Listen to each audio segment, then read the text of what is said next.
I want $1.50 royalty on it, and I'll take 5% equity in the company. Celebrity businessman and TV personality Kevin O'Leary is usually the one putting others in the hot seat. But today, appearing via Zoom from Los Angeles in a Parry Sound courtroom, it was Kevin O'Leary's turn as a witness for the defense at the trial for his wife, Linda Oleary. Oleary testified that the couple had driven by boat to a dinner party at around 7 p.m. on the night of August 24, 2019.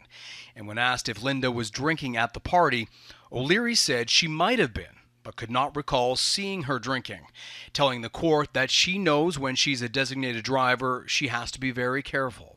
They were on the way back to the family cottage after 11 p.m., he says, traveling between 14 and 20 nautical miles per hour on what he called a beautiful, calm night, but dark because there was no moon, Oleary recalled.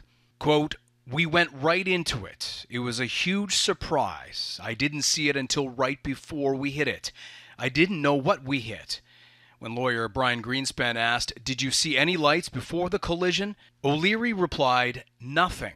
Absolutely nothing. You have to work very hard to make a boat that size be that dark." Oleary testified it was chaos and did not know what had happened.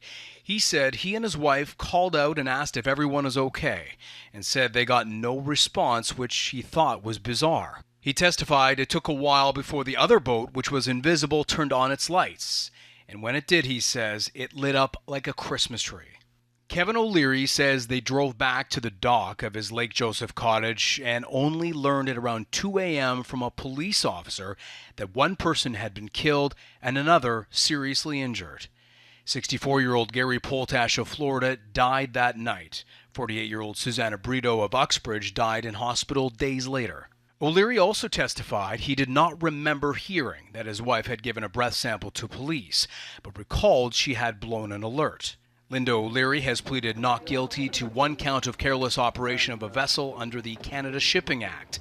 The trial continues. Antony Robart, Global News.